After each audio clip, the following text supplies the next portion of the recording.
You got questions going out of your mind. Someone with answers now that's hard to find. Like the what and the why and the how stuff works, or just where to go to avoid all the jerks. She's Gear Abby, Gear Abby, Gear Abby, advice that doesn't suck. Gear Abby. Hello there, my outdoorsy friends, and welcome to Gear Abby, where we tackle the controversial, weird, obscure, and taboo topics that other outdoor podcasts refuse to touch. I'm outdoor educator and writer Shawnté and I'm here to answer your burning questions about our relationships with outdoor people, products, places, and pastimes. And I want them all, because remember, there are no dumb questions, just smart advice. Well, here is how it works. After several weeks of missing us, being lonely for us, wondering, Colin, where are you? Gear Abby, where are you? We're here. We are here together to answer your questions, which you're going to send to deargearabby@gmail.com. I'm going to answer a few each week here on the show. And finally, back from hiatus, back from Siberia, back from wherever he was, a black hole in space. I'm not actually sure. Perhaps he can clarify.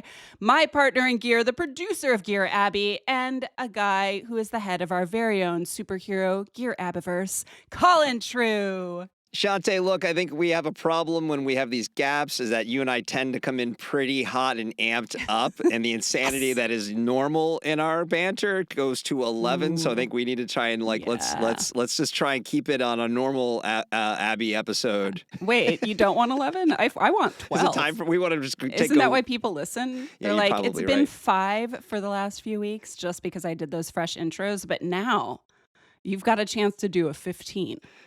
It's funny you mentioned that. I told you I had a little something I wanted to mention. And by the way, thank you for calling out that I've been around it. Yeah, as my day job is selling shoes, and we've been selling. We've been out and He's a shoe salesman. Yeah, we've been spending a lot of time trying to get more shoes into the world. But the big update is I feel like we are officially just shy of a year old, a real podcast, because we have a 1-star review on Apple Podcasts. Oh my God. We have a 1-star review. We're down Who do to I need to kick? 4.9. Was it you? Did you No. do this just for the, what is it? I don't know. It's not one of the written reviews. It's just the rating. Someone rated us 1 lazy. star. Yeah. Man, if you're going to give us a 1-star review, at least like leave a nasty haiku or something. That's how I feel. Put some effort into it, you loser. I'm just trying to picture the person the that would 1-star. listen and not just say, "Oh, not for me," but Not say, right, not "No, for me. this is so 1 bad." star. Like, tell me why. Tell me why, you loser. Are you too much of a wuss? That's right. I feel like I'm sending fighting words out to the world here. I'd like to know as well. I think I get 3-star. Maybe it's like they kind of touch on things I like, not my sense of humor. I give you 3-star. I get stuff like That's that. fine. 1 star means like, wow, this is bad. Like I think bad. if it happened while you were gone, it's probably because you were gone. I'm might just going to infer it's your fault. It could be. Maybe it was retribution for lack of new episodes. Ooh, I think so. Yeah. Okay. They're like, we didn't get to hear you guys banter and fish shake and say weird innuendos for several weeks. Really rude. 1 star. Well, I will say I'd like to shake my fist at you, because despite your troubles while you were on hiatus, you seem to be committed to that hiking life. And I think hey, it's time to hang it up. Time to develop some new interests. What? That's rude, Colin, because I am contractually obligated to finish this book. So that's what I was doing, jerkwad. I think you'd be out there doing this even if you weren't. But yeah, why don't you tell the audience what happened to you while you were on say it like that?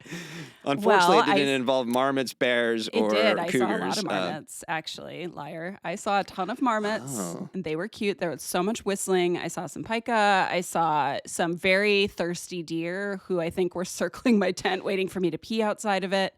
That sounds like an OnlyFans thing itself. They're thirsty deer waiting to see people pee, you know? That's right. That's right. That's the ungulate OnlyFans. The UOF. Ooh, yeah. Yeah, that's, again, we're always trying to figure out how to increase our revenue here at Gear Abby. It's true. So we've got to hit all of our markets, all of the special people out there. Maybe the 1 star was a lack of deer pee videos. That's. It's true. We did ask people to send us, and I may have something in here. I need to go back and look through my emails from when I was gone, but we may have an animal question. We did ask people to send us. What did we want? Boning, banging. We want banging animal questions. Mm-hmm. Yeah, so thank you. That's what the people want, really. It is. But we'll get to that. We'll get to that soon. Maybe the people will also want what we're throwing down. Anyway, what Colin's talking about, since we like to talk about my maladies on this podcast, We do. is that so I was out for about 2 weeks on the trail, backpacking, high elevation, yada, yada, doing my thing. And I developed a new syndrome, a new issue. Super corns. I thought about my corns out there. They were fine. Thank you. Oh, No good. corns. I was corn free, except for one meal that I ate. That was a lot of corn. But I developed vasculitis.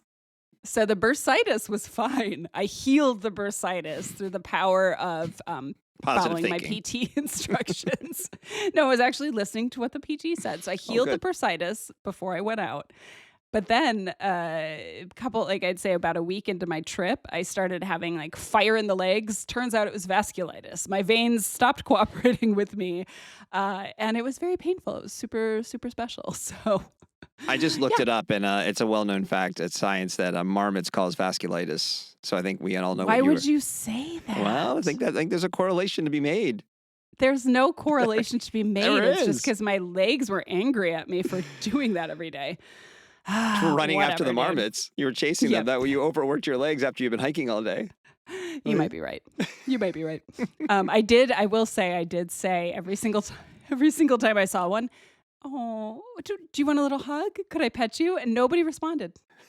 It was rude. Fucking marmots. I know. Why do they hate you so much? I know. It feels personal. Why at this can't they point. just give you what you want? Thank you, Colin.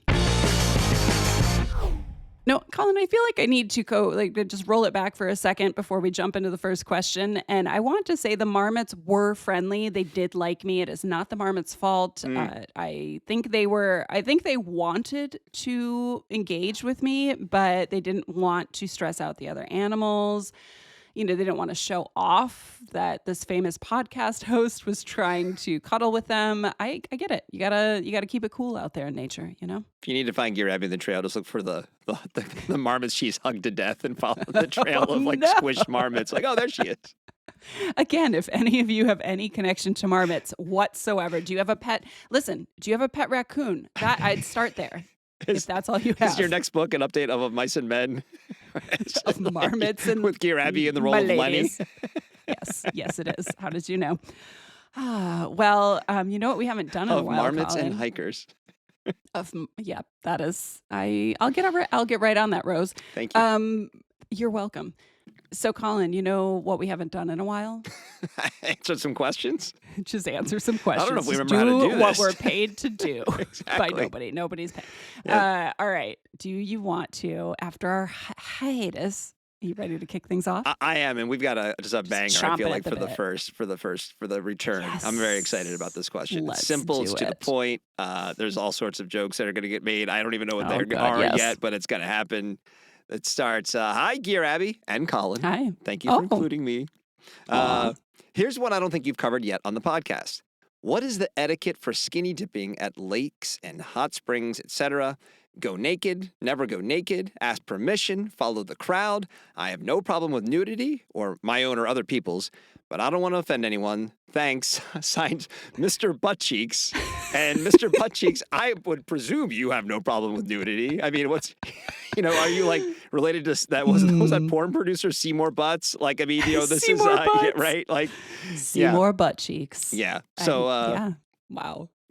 Anyway. I feel like with that sign off, Mr. Butt Cheeks just shot to the top of the leaderboard. We've had some good ones, but Mr. Butt Cheeks is high up there. It's hard to argue with something as simple but as direct as Mr. Buttcheeks, right? Mr. Butt Yeah, don't overthink it, folks. When you're signing off, it really doesn't take much to get us to be on board. Yeah, butthole, any butt category will always do it for us, but be creative. We like it. What's funny is that on the trail, there was a day where I crossed probably one of the larger streams, creeks, whatever, river in the Sierra. And I get to the other side and I had been talking to some PCT hikers before I crossed. And three of them, by the time I got to the other side, were three girls completely naked, and they were going to jump in the river because PCT hikers have been out there for, at this point, like 2 months or something, and they're disgusting. They don't shower. They're just dirty, dirty people. So anyway, I'm like, all right, go on with your bad selves. And then there was a guy that I'd met the night before who was in his 60s, and he ended up like after the girls got out of the water, he stripped down to his chonies and got in. And I saw him later. I was like, dude, I saw you you got in the water. He's like, if those young girls could do it and get naked in front of an old guy, I could get in there in my underwear. It's like, good for you, buddy. I'm glad they inspired you to feel good about yourself. I feel like the and rules also of society clean get put yourself. on pause when you're on the trail in the Oh, yeah. mountains. Oh yeah, we're all feral out there. It's not just the marmots. The marmots are actually probably the more sophisticated among the living beings on the trail at that point. But yeah, skinny dipping. Let's dive into these nude waters. Oh. Yeah. I love skinny dipping. I actually do. It's something that helped me get over some hangups about my own body when I was younger and when I was skinny dipping with friends. And I just realized like all of us were just excited to get out there and let the breeze hit our, butt cheeks. And it wasn't a sexual thing. It was just a freedom thing. And so I generally, I'm going to big asterisk. This is it's like a large 70s style asterisk. I generally appreciate fellow nude dudes, but especially ones who are respectful and consider others before they start letting it all hang out. So we're going to get into it, Mr. Butt Cheeks. Because etiquette around public nudity varies around the world. I'm very gravelly this morning. I just want everyone to know this is what happens when you spend 2 weeks on trail only whispering to marmots, is that you lose your voice in a weird way. So because etiquette around public nudity just varies greatly around the world, I'm going to stick to the United States for this answer, since we are generally way more on the prudish side than, like much of Europe. Although I'm going to give a pass to San Francisco because I'm pretty sure I have seen every single body part that could possibly exist on display on the streets of San Francisco. So maybe even a few I did not know existed, and with all sorts of adornments. So if you know, you know. The human body does contain multitudes, my friends. Facts. Yeah, right. Facts. So I'd say the easiest part of this answer is that if you're alone, whenever and wherever you want, go make a little butt cheek stew. That's right. Have at it, unless there is some sort of explicit rule saying you need to keep your butt cheeks covered and the other I'm stuff. not co-signing that phrase. I just want to... You don't want butt cheek stew? No, I don't just think a little so. sip? So it's a little Just a little cannibalistic, spoonful? if I'm being honest. Well, the butt cheeks are still intact on the human being. It's just the aroma, the broth, if you will. So it's like one of those like Adobato taco or Al Pastor taco stands, with the giant, they're just carving off. Actually. Yeah. Oh my God. Yep. I'm going to wipe my memory. I'm actually going to Hey, you're the one who said butt cheek stew. That's all I have to say. Yeah, and it was an innocent butt cheek stew. Thank you, Colin. It's been far too long. You took it to a dark place. Okay. Thank you. That's what I do. Anyway, well, besides your own personal butt cheek stew, it gets more difficult when there are other people involved, especially if they're strangers. So I found that like some hot springs and things like that will require you to cover your bits, but remote hot springs are usually way more loosey-goosey and clothing optional than, even a backcountry lake on a popular trail. So every time I've rolled up to one of those remote places, I'd say like at least half of the people there are freeballing. Mm.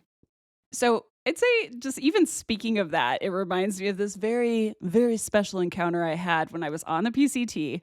My friend Justin and I were deep in the middle of this big day. I think it was almost 20-mile day in the San Bernardino Mountains. And we stopped for lunch at a little place called Deep Creek. And if you know Deep Creek, again, you know. The hot springs is located along the creek of the same name. And I know it has a reputation as kind of a party place, but I was not prepared for what we rolled up to, which was essentially just a lot of naked, boozy locals, and maybe not even boozy. Maybe they were just on drugs. I don't know. It's a little methy over there. But we were hungry. We needed a break, so we sat down kind of away from all of the nude folks, dipped our feet in the water, and just, started eating lunch. And then, in a defining moment of my PCT experience, this very leathery older gentleman just started walking towards us from the middle of the creek. It was like slow-mo, Bo Derek and 10, but leathery old man. And he walked right up to us. He stood right in front of me. There was two of us, by the way, chose me, hands on his hips. and just started gently swaying back and forth. And he just started grilling us about the PC. He's like, "Oh, are you on the PCT?" And it's just like dong, dong, dong, right in front of my face. That's a fucking Yeah. choice. I don't care. It was a like, choice. You know, Thank you. don't just like, you might be comfortable and you might be living in a nudist colony, but the hands on hips and Hands on swaying, like, you know what you're doing. And you're trying to get away with it and be like, no, man, we're just free with our bodies. Like, no, you're showing off your hog, and that's what's happening. God, I hate that word. It was like the swaying just, Yeah. it was gentle. Right. It's like a gentle breeze. But it was like watching an old But clock. nothing was gentle about what was swaying. Nothing was I'm gentle sure. about what was swaying. But he was making eye contact. He was Oh like, my "How's your God. PCT? So what's your trail name?" And I'm like, You're like, "Hey, I'm put your cock blinded by away." the light. Yeah, hey, sir. So yeah, I don't know. He just sat there like waxing poetic about backpacking, airing out his business. My retinas were burning. My friend was busy just stuffing a sandwich into his mouth so he wouldn't laugh. It was like jackass. I cannot remember how or why this man finally left, but I'm not sure if my appetite has ever fully returned from that ruined lunch. So yeah, pretty excruciating. Wow. But so Senior Butt Cheeks, I will say situational awareness and consent are pretty important when there's other people around. So, the easiest of these, if there's kids around, keep your drawers on. If everyone else is clothed and you're just dying to feel the breeze on your balls, find a secluded spot or ask permission before you get naked and respect whatever answer you get. Like if people are like, "Please don't, air it all out in front of us," move along and find a secluded spot. If it's a mixed bag, some people are nude dudes, some people are not. It's still a good idea to check in with everyone, especially if there's people there who aren't the same gender as you or, whatnot. Like just check, okay? If everyone else is naked and you still want to join and you want to be like, let's all get our freak flag on, just hey, you guys mind if I join you? It's still a good idea to ask because you don't know if all the people that are there already know each other. So you might be introducing a weird element they're not interested in. So yeah, I have absolutely skinny dipped and I've done like nude sunbathing at alpine lakes with friends, but I probably would not have been okay. I'm going to say 110%. 110% would not have been okay if some random dude just showed up and was like, "Can I join you ladies in my nudity?" No, you may not. I don't want randoms just whipping it out around me. So I'd say unless it's a place known for its nudity, like that special Deep Creek Hot Springs, which I'll never go to again, it's just best to find a secluded spot. Don't expose yourself to anybody. You can avoid it by doing your own thing. And just keep your clothing or a towel close by because not only is it true that not every person in the world wants to see your butt cheeks, mister, but also for some people it can trigger a trauma response if you're not doing anything, even if it's not sexual at all. You're not swaying in their face. It can still be traumatic, but I will tell you, swaying in their face is extra traumatic. Yeah, so I'd say simply swimming in the buff, just in case some of you are like, "Ew, Gear Abby, you're gross." Like swimming in the buff is not inherently sexual. Okay, you're swimming, you're naked. We were born naked, whatever. But I will say, walking up after swimming straight to a hiker and swinging your schlong in her face is definitely not innocent behavior. Yeah, that's what I mean. Like, I am not a prudish person. I am not a religious person. I have I understand the sort of basic, understanding of like nudity shouldn't be immediately equal like a sexual situation. The first thing you talked about, where it's like from a distance, or people who are basically bathing, just like hopping in the lake real quick, right? That kind of thing. And if it's like someone caught a glimpse, they're like, who cares? But the second, you are taking your clothes off, what you do after that, can really it opens a variety of doors, intended or not, and it's like I don't want my door opened. I did not want my door opened that day. Exactly, and even Close the door. If you give this guy benefit of the doubt, if he was genuinely curious about hiking the PCT, it's still like hey, I have a couple questions. Do you care if I'm naked? Kind of thing. Do you care if I just waggle in front of your nose? Let me throw this thing on and then I'll come talk to you. I mean, it's just like, what this guy is doing. Yeah. He's taking advantage of the situation, and it's not right. So I don't know. This is just a big dose of self-awareness about what you're doing, what the environment you're doing it in, and what could be misinterpreted by the people around you. Yes. If someone's Oh, like, 100%. you're jumping in a hot day and there's someone like camping down the way of an alpine lake and you jump in and they happen to see you naked and it's like, sorry, whatever, man. I wanted to get, I clearly wanted to cool off in the lake. Yeah, Yeah. the people should settle down if they're upset about you getting naked. If you're rolling up naked and being like, hey, what's up? Check out my dong, then that's a problem. So I think at one point he even gently picked one leg and like made it a little like he kind of stepped forward in that way, like you're stepping up on a rock. So it was just even more aerated, the area. I mean, call me the most stereotypical Gen Xer, but this is just Seinfeld vibes of like good naked and bad naked all the time, right? And it's like in most for men particularly, there's not a lot of good naked situations, right? So it's like, dude, you're not accomplishing what you're aiming to do by making sure she got an even clearer view of your testicles.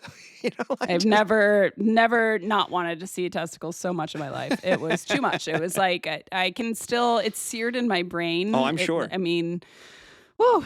All right, Mr. Butt Cheeks, just don't go swinging your dong around haphazardly, and I think you'll be fine.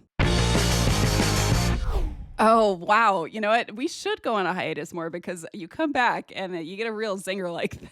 Yeah, like I'm sure we have some incredible emails that have come in while we were gone. We do. We also got an email from someone, by the way, who said that somebody who was a previous question asker thanked us for answering their question and then said that they are waiting patiently for us to start producing new episodes again. So this one's for you. This one's for you. It was the person who asked the climate, like flying climate question a long, long time ago. It was a very nice email to see. Yeah, thank you for still listening even after we answered your question. That's really nice. That's awesome. Aw, I love it. Yeah, we're happy to be back with all of you. It's we're not swinging in your face with it. We're just gently easing back in. You know what I mean? Yeah. So let's gently non-swinging face swing. Let's have a question. Let's have another question. Okay, next question. Here we go. Dear Gear Abby, in one of your recent episodes, what probably isn't that recent anymore. No, sorry about this one. This is not recent anymore. This was from a while back. At one point in one of your recent episodes, you tossed off a throwaway line about someone being the first person, well, the first white person anyway, to summit a particular peak. Whitney, I recall. That I can't understand modern abbreviations. Colin loves it when you put abbreviations, especially LOL. Yeah, that's you say that LOL. And that raised a question that I've had in the back of my mind. Did pre-European colonization native people climb, and in particular, some of the tallest mountains in their areas? 14ers in Colorado, where I am, or the Sierras, but whatever counts as the quote-unquote tall in a particular place. I've heard that, for example, in Australia, there are mountains that are sacred and no one is supposed to climb beyond a certain elevation, but I'm not familiar with any such traditions in the U.S. As a more general question and more actionable, less historical, are there ways, and this may vary from place to place, to be respectful of Indigenous history and tradition in wilderness areas? Signed, between a blue sky and a hard place. Colin's good laughing name, because we are adolescents. Yes. It's a callback to the first question. It really is. It really is. And it's such a good question. We're just going to pervert it. I'm so sorry. Also, I love the idea that the insufferable 14er people in Colorado dates all the way back to Native Americans. I think that would be hilarious. If other Native American tribes, like in like Oklahoma, or like the fucking Colorado people, just keep going on about their fucking mountains. You know? Just on and on and on. That's Yeah, right. It's a Colorado. We 14,000 love feet. Colorado, but We don't even know what this European metric of measurement is. You know? that's right. Oh my God. Well, I love a callback, and I have to say thank you for your patience on this one, Blue Sky. I know you sent it a while back. The Gear Abbey mailbag doth overfloweth. That is the good part of going on hiatus, is we're probably set for a little while on questions. I know. Yeah, for sure. I really love this question. Yeah, I think I say do that too. every time, but I do love this question. And I think if there's anything I want after discussing butt cheeks, it's just to pivot into something with a bit more substance. Just a bit of a palate cleanser, thank you. A palate cleanser. Or a Not butt that cheek butt cleanser. cheeks don't have substance. Yeah. Well, that's a bidet. I set you up so good for that. That's right. Thank you. I did take my bidet on my trip, by the way, and showed someone else how to use it. Was there any doubt? Yeah, it The was only question is, great. how many bidets did you take on your trip? Sadly, only one, because the butt napkins people aren't done with theirs yet. Butt napkins, hurry Get on it, up! butt I'm ready napkins. for the submarine. Anyway, we're going to talk about a serious thing now, and we're going to address it. I'm going to address it in three parts. So first, Blue Sky. First, you want to know if Indigenous people were visiting high points and summits a la modern Coloradans before the arrival of Europeans. And the quick answer is yes. So I'm going to talk about the Sierra because we have our contractually obligated California mention to get out of the way. Why I have not pursued sponsorship from Still waiting for like Tourism California to reach out to us, or whatever the organization is. I need to get on that. I know. feel like this is a missed opportunity. Well, anyway, technically, I think this is the second since I just talked about Deep Creek, which is in California. So anyway, evidence of human travel in the Sierra, it was obvious to some of the first white folks to get up into the highest reaches of the Sierra, including some of the summits that they climbed. So this would include things like arrowheads, obsidian shards, evidence of campsites. Ancient bidets. Ancient bidets for the clean butt cheeks. That's right. Why I said it in that accent, I don't know. I feel like I just woke up. We're recording this in the morning, and that first question, I was a little... Colin's going to have to edit out a lot of me clearing my throat. Maybe I'll leave it in now. So Please don't do that to the people. We're going to get another 1-star review. That's true. Damn it. Woman keeps clearing her throat. Just what the hell's wrong with her? Doesn't she know how to be a professional podcaster? Anyway, I think the most obvious sign were the trails that crisscross the range that people had been walking in for a long, long, long time. And, that's because tribes on either side of the range just traveled into the range, across the range. They were trading, they were making social visits, hunting, gathering, quarrying rocks, like conducting ceremonies, spiritual practices, and honestly just beating the heat because it's hot as shit in the valleys on either side of the Sierra. So they also had names for some of the high points and the summits, including prominent features in Yosemite Valley, which were then all renamed by the white folks who came in and pushed the native people out, as happens quite often. Mount Whitney, some Indigenous folks, I think Paiute Shoshone, know it as Tuanguya, which is the very old man. And peaks might have spiritual significance because I think a lot of people who are not Indigenous look at Indigenous people as like, the great purveyors of knowledge. And they do this weird fetishizing thing where it's like, I put a Native American head on the side of my car and it means I'm spiritual. Like, it's very weird. But anyway, so peaks were often very spiritual places, but they were also just great places to get up high and look across the land and enjoy being there. Like, humans are humans and humans are gonna human and they always have humaned. So the same thing was happening in the Rockies, where many of today's trails were first blazed by the Ute, the Arapaho, other people in the area. So the Coloradans have always Coloradoning, always getting up high. It's what Coloradans do. So what's not clear in the human record is whether people were peak bagging just for shits and giggles. Hard to say. I've always thought, though, it was like a really weird assumption that somehow the earliest people only moved in these utilitarian or spiritual ways. Like, we must only do things if they matter. Like, what the? Humans are humans. Again, like, you guys are weird. It's very strange to me that we think that people didn't have fun or didn't... like, do things just because. Fun was not invented until 1939. Until white people just came to be 49. along. It was after World War II. Then we did. Was that when fun came along? And then they What about prohibition? You are all allowed to have fun now. Was prohibition like proto fun? It was early. No, that was pre-fun? a doubling down on no fun. Oh, well, I mean, you know what? You're right. Prohibition was doubling down, but it was what was happening anti-prohibition. Well, there's always been a fun counterculture to the no fun, mainstream. That's right. I mean, it has to go back to the ancient days. I mean, what were the Egyptians doing back in the day? Oh, there was man. fun, and then there was no fun. The after parties in ancient Egypt were off the chain, Yeah, the centuries long, lifetimes long, subterranean in those big triangles. There were weird cats doing things. There were, hell yeah. They're doing that Egyptian dance that we all shouldn't probably Yeah, was a terrible like the cultural bangles. appropriation. Mhm. Yeah, exactly. Yes. They were all, it was where the Bengals got it from. Exactly. Yes. So listen, there's no proof that ancient peoples anywhere in the world were not also having fun. You see a lot of, you could go back to pictographs, petroglyphs, that show people playing games and things. So it's weird to assume that indigenous, like early indigenous people were not just having fun out there too. So anyway, that's question one. Question two, Blue Sky, or maybe your second one was more of a comment. You said in some places around the world, there are peaks that are considered sacred. And yeah, they shouldn't be climbed. That is true. That exists in the US as well.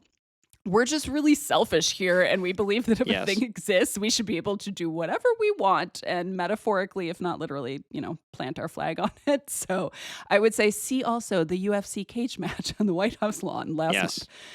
month.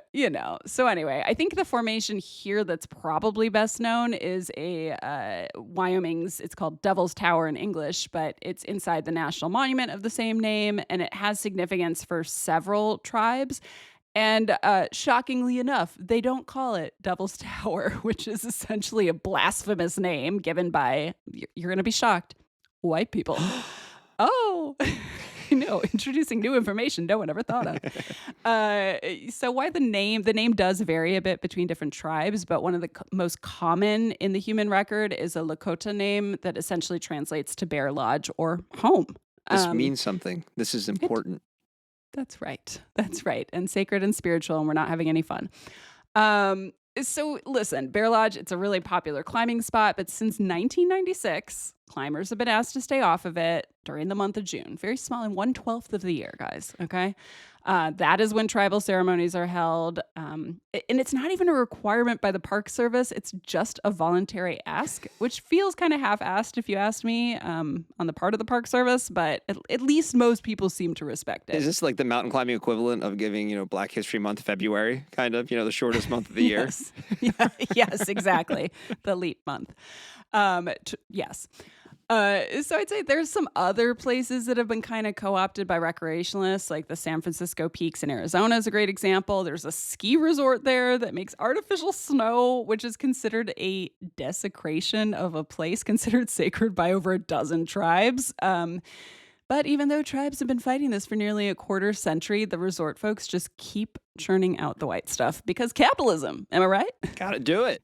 You gotta make Money to be man. made. That's right.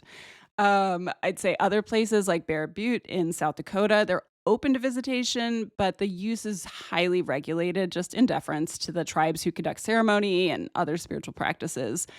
So there's more examples of this. I could go on, but before everyone starts zoning out here, we're not talking about butt cheeks. I know it's hard to focus.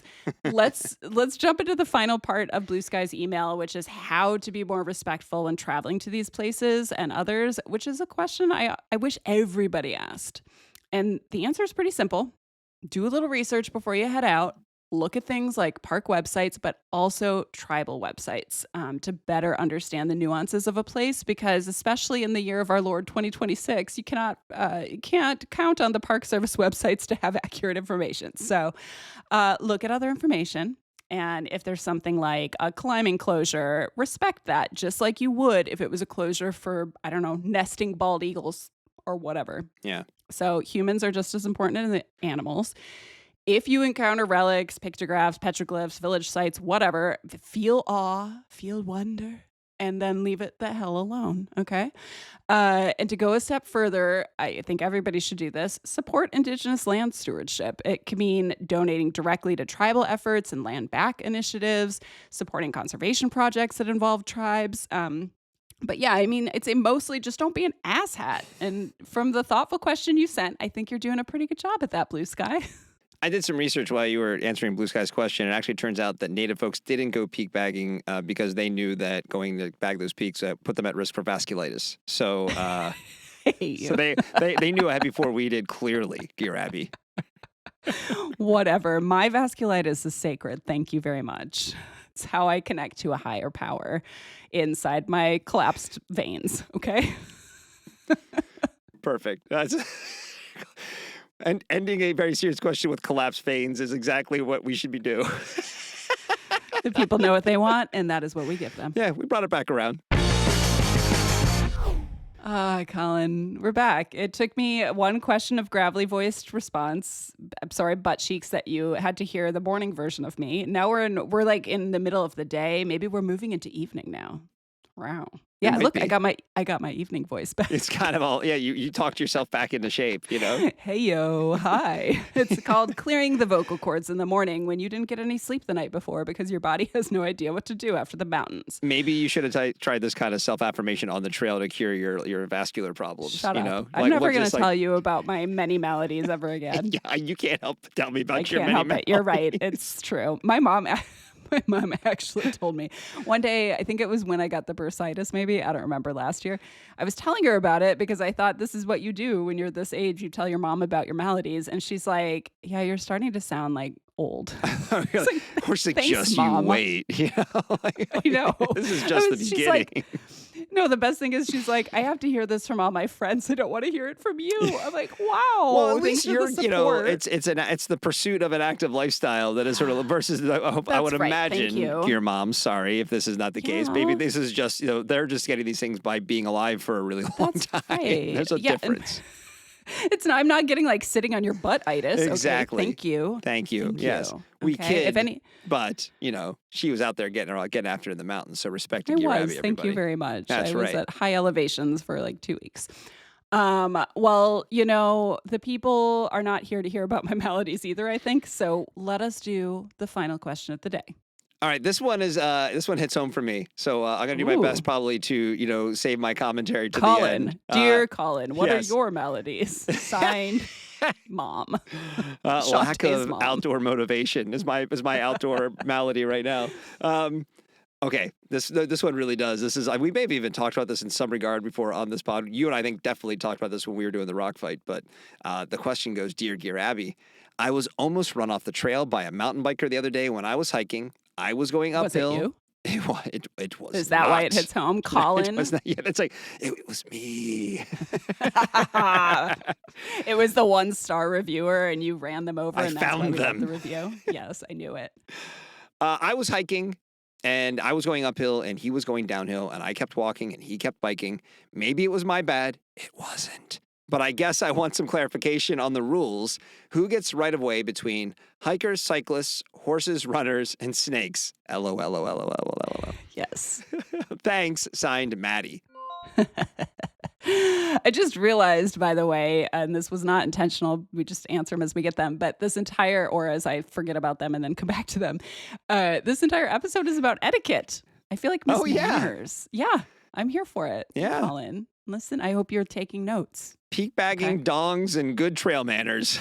You already know the title of this episode, don't you? And we might get suppressed if we use dongs. So I don't know if we can do that, but Maybe add another letter like a W, dong. Like, Mama, can I pet that dong? No. Oh no, that's so bad. Oh my Okay. God. Oh no. I just ruined No, it for you may everyone. not. Okay, good answer. All right, so Maddie, we're gonna pretend I never said that, and we're gonna move on, and we're gonna try to make sure you don't turn into a hiker I think pancake. we just created a new sticker. DAWNG. Dong. So we're gonna make sure you don't turn into a hiker pancake next time you're on trail, Maddie, when Colin is, busting down the hill. So if we're constructing, and we are, because that's what I'm doing in my mind, constructing a little trail use permit. Now I can't talk. I couldn't talk the first segment. I did a real good job the second one. Now we're sliding into insanity. You lost the flow. The pyramid.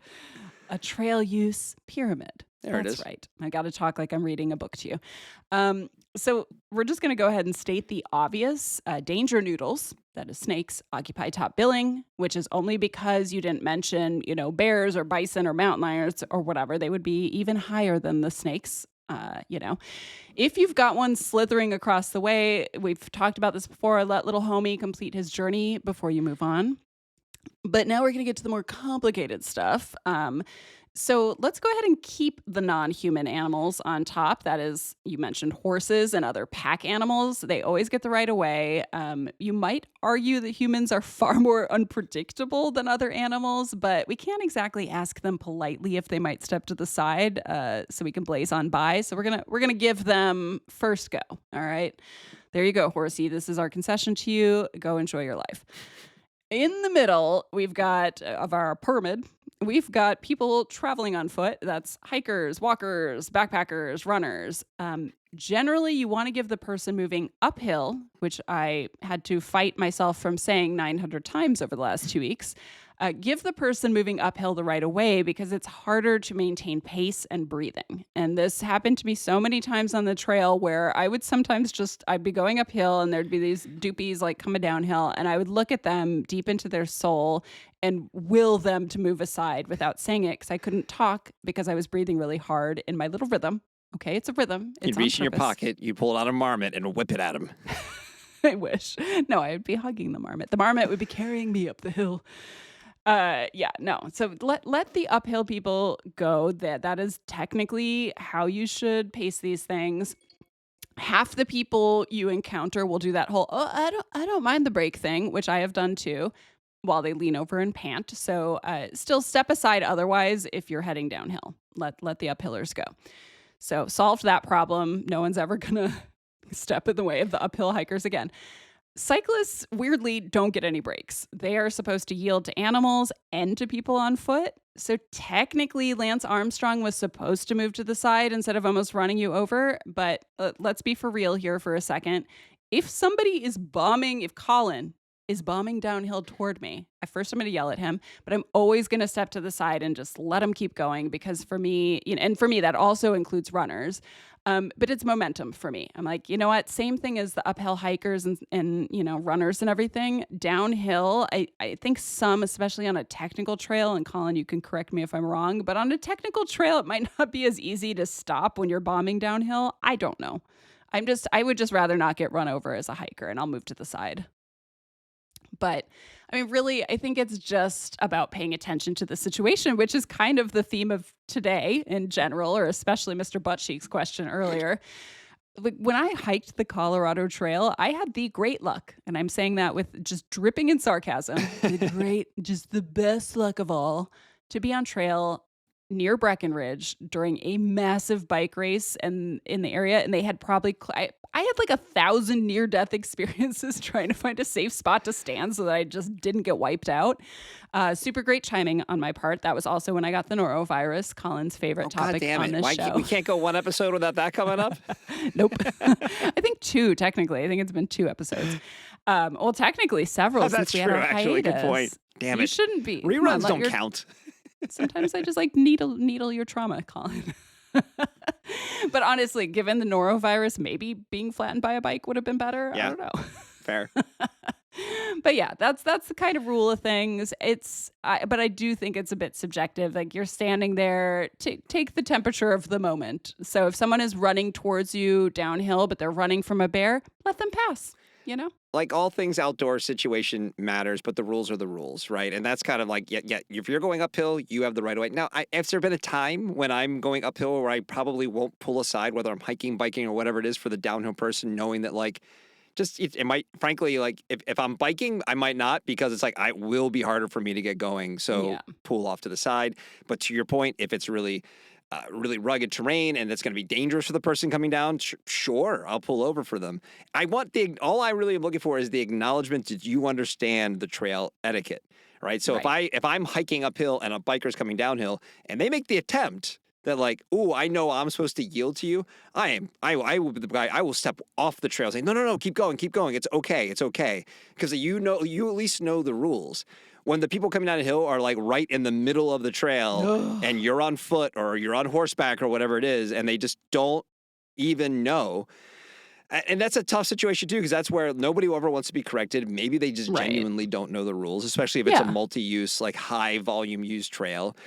They have a little speaker on their handlebars blasting their music, which would make, Shawnté go to the moon. I hate it already, just thinking. But people only know what they know. Maybe they're just not connecting the dots. And I just usually will try, even if I have to pull over, like, hey, uphill hiker has the right of way. And then I just keep on going, because there's also no sense in letting it ruin my entire day either. No. But I do the same thing. I'll be like, oh, just so you know, uphill has the right of way. Or sometimes I'll just keep going. And I will like brush shoulders with people on the trail. And they're probably like, that girl's trail's an asshole.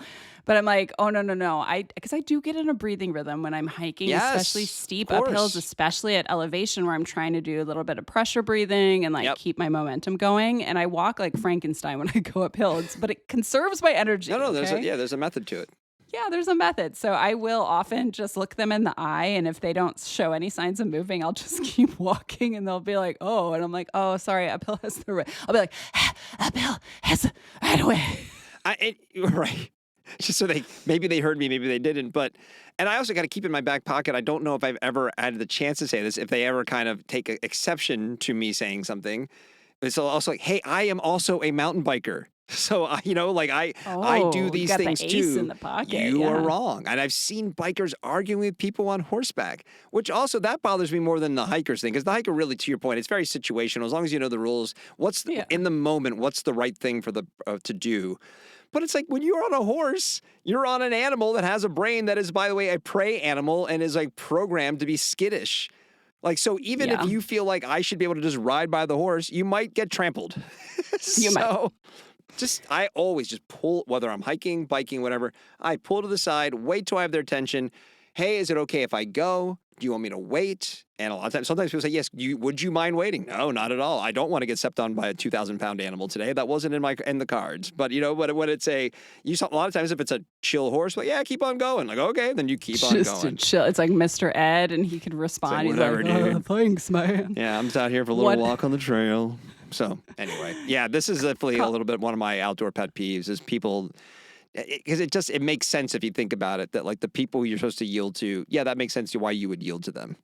It does. What if Colin, it was a nude man, like the golden Bo Derek man coming towards you? You're going uphill. You've got a pace. What if he's coming right downhill towards you? I mostly, if he's nude mountain biking, I'd be a little worried about his twigs and berries. That's a lot of opportunities for pinching.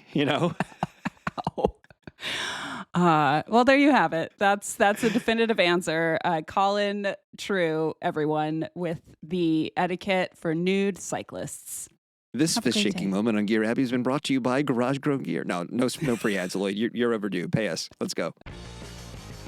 Well, that's it for this episode of Gear Abby. We're back. Until next time, send your burning questions about your relationships with outdoor people, products, places, pastimes, schlongs over to, actually don't send the last one, to deargearabby@gmail.com. Send the schlong question. Don't actually Release do it. the schlong question. Nope. I'm going to do my best to answer them unless it's one of those. Then I'll have Colin answer it. There you go. Firsthand experience, or we'll find someone else who can. And of course, head over to your podcast listening service of choice and subscribe, rate with a 5-star review, unless you give us, qualifications for the 1-star, and support the pod. Make my day. And also follow us on Instagram. I took a lot of hashtag content while I was on trail for 2 weeks, so who knows what's going to come out of my brain late at night and onto the Instagram. In the meantime, today's episode was produced by this guy, Colin True. Did that sound like a 1-star podcast to you, Shawnté? No, it did not. Maybe for a moment when I was hacking up along in the first segment. They'll but never other hear than it. That, They'll never hear that they'll part. Never hear it because Colin is a great producer. Well, as for me, I'm Shawnté Salabert, and remember, there are no dumb questions, just smart advice.